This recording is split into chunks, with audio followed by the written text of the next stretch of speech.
In this section, we'll learn about different V-Ray geometries like V-Ray Proxy, V-Ray Fur, Section Clipper, and stuff like that.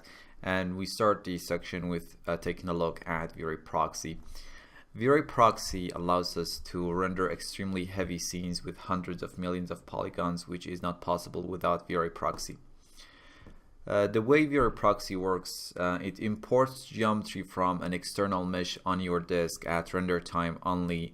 The geometry is not present in 3ds Max scene and does not take up any RAM. The dragon model we have here in the scene is a fairly heavy model. It has almost 400,000 polygons. Rendering a few of this model maybe isn't such a problematic issue, but if I want to have 200 of these dragon models in my scene, that would be about 80 million polygons. Now, handling such a heavy scene is going to be problematic, and as it's going to need tons of resources and memory on your machine. Let me just quickly open up Frame Buffer so we can see what we currently have in the scene. And also there is some color correction going on applied to this render.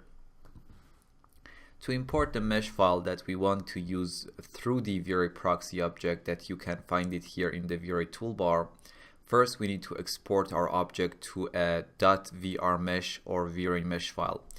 Simply right click on the object and choose V-Ray mesh export. And after we exported the file, we can bring it back using V-Ray Proxy object and distribute as many of it as we want in the scene. Up here in the folder section, you can specify where you want your V-Ray mesh file to be exported. So let's click on the browse button and go to the proxies folder of the project files folder for this lesson, or it can be export folder, it really doesn't matter, and press OK. Down here you can specify the name of the .vrmesh file that will be exported. Dragon.vrmesh is going to be okay. We have two options to export our object or objects. The first one is export all selected objects in a single file, which takes all selected objects and merge them into one mesh file, and then all of those objects that will be stored in one .vrmesh file can be brought back into the scene using one V-Ray Proxy object. And we have export each selected object in a separate file, which exports one .V-Ray mesh file for each selected object. The name of each file is derived from the name of the corresponding 3ds Max node. In this case, we only need to export one object, and you can use both of these options, but in this case, let's use export all objects in a single file. The next important option is automatically create proxy. This option is not enabled by default, which I think it should be. When enabled, immediately after you click on this OK button and export your mesh, V-Ray automatically creates proxy object or objects for the exported meshes. The proxies will have the correct transformation and materials derived from the original object, and the original objects will be deleted. Let's make sure this option is enabled. The next important option is down here, which is create multi-sub-object material. This option is available when multiple objects with different materials are exported. So if I enable export all selected objects in a single file, now you can see create multi-sub-object material becomes available. When enabled, V-Ray will assign a multi-sub-object material to the created proxy, and the sub-materials will be assigned to the appropriate objects or faces automatically. But if the mode is set to export each selected object in a separate file, and like here you are only trying to export one object or even multiple objects, and you have multi-sub-object material applied to it, it will be saved in the V-Ray mesh file and will be rendered just fine when you bring it back using V-Ray Proxy. Obviously, if you are trying to export an animated mesh, you need to enable export animation and define the frame range. Using export point cloud, here when enabled adds a point cloud representation of the mesh separated into different levels of detail. And down here, mean preview faces sets the minimum amount of faces that will be used as a preview on importing using VeryProxy. And max preview faces sets the maximum amount of faces that will be used as a preview on importing the mesh using VeryProxy. Now we can go ahead and press OK. After a few seconds, you can see the original dragon object has been deleted and replaced by a VeryProxy object in the scene. And if I select the proxy object and go to its modify panel, you can see it is referencing the VeryMesh file that we just exported. You can see it says dragon.vrmesh, and if I click on this browse button, here is the dragon.vrmesh file that we just exported, and also a bunch of other VeryMesh files that we use in the sun and sky lesson in our lighting section. We can do the same process manually. So if I just hide this VeryProxy underscore dragon object in the Explorer, first we need to create a VeryProxy object from the create panel or from the Very toolbar. So in the toolbar, select VeryProxy and click anywhere in the viewport.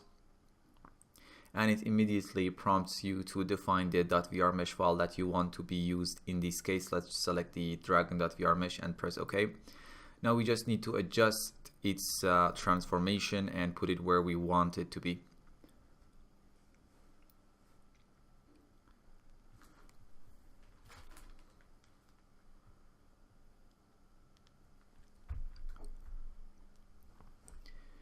In this case, let's delete this new VeryProxy and unhide the automatically created proxy.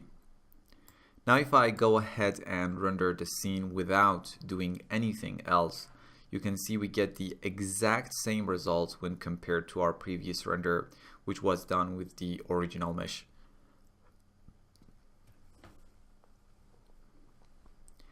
But right now we can go ahead and create as many copies of this VeryProxy as we want without choking the resources of our machine. Imagine if you want to distribute 1,000 trees in a scene, it would be impossible without using VeryProxy.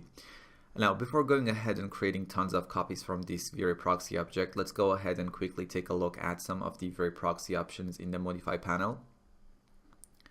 In the display section, you can control the display of the proxy object in the viewport. You can preview the mesh as a bounding box. You can preview from the file in edges or faces. You can display the object as a single point, or you can show the whole mesh with all its details. For now, let's set it to preview from file faces. If we would have exported an animated sequence, this animation section would be available to offset the animation to a specific frame or control its speed and stuff like that. Using this import as mesh button, you can import the geometry from the .vrmesh as an editable mesh object. We can also import Alembic files using the VeryProxy object. So if I click on this browse button and in the proxies folder, load this particles.abc file, which is an Alembic file, you can see if I just go to my perspective view momentarily, you can see we have the particle data stored in the Alembic file. Okay, let's get back to the camera view. Click on this browse button and load the dragon.vrmesh file again. Now let's populate our scene with dragons. Whoa. Let's go to the top view, shift drag the dragon on the X to the left side and make sure it's set to instance, so the .vrmesh will be loaded only once, and set the number of copies to 4 maybe. Now select one of the proxies and change the display type to bounding box. It can help with the viewport, and especially if you are it really doesn't matter when you are having 100 200 copies, but if you are planning to have thousands and thousands of copies, it would be better to set the display to bounding box. Now select all the existing one and shift drag them on X to the right side.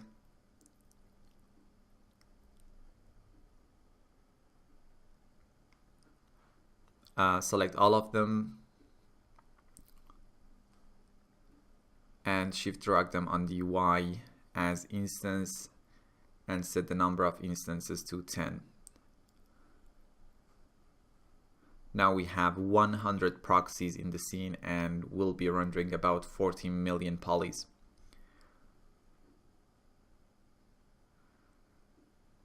Now if I go to my second physical camera and start rendering the scene,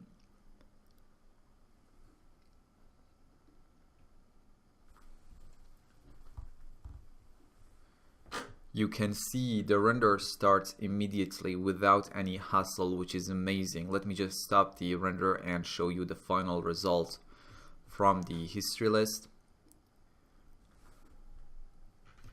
Okay, there we have it. It's really amazing. Now, and this way we have rendered our complex heavy scene without having any problem. For the final render, let's go to the physical camera 003. It has depth of field on and its target is on this front dragon. Now let's render the scene and see what we get. So here is our final render. Let me go to the denoiser pass.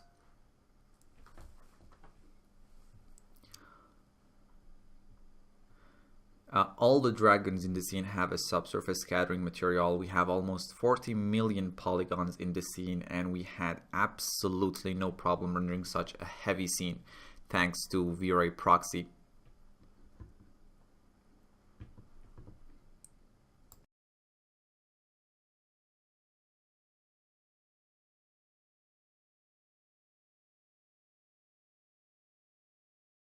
Now let me quickly show you another example. In the 0801 V-Ray Proxy scene 02, we have the same proxy file being distributed in different places of the scene.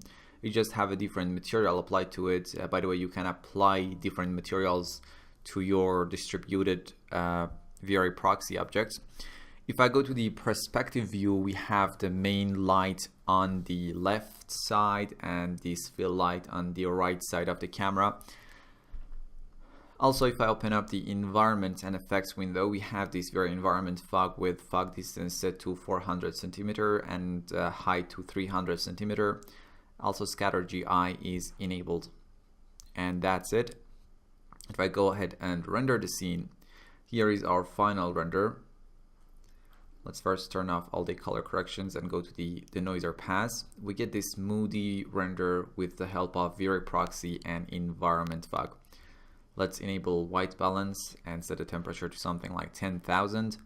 Also enable color balance, make the shadows a bit bluer, maybe 0.3, and the highlights a bit yellower, maybe negative 0.5. So we get this beautiful moody render with V-Ray Proxy. So that's about V-Ray Proxy object, and I will see you in the next lesson.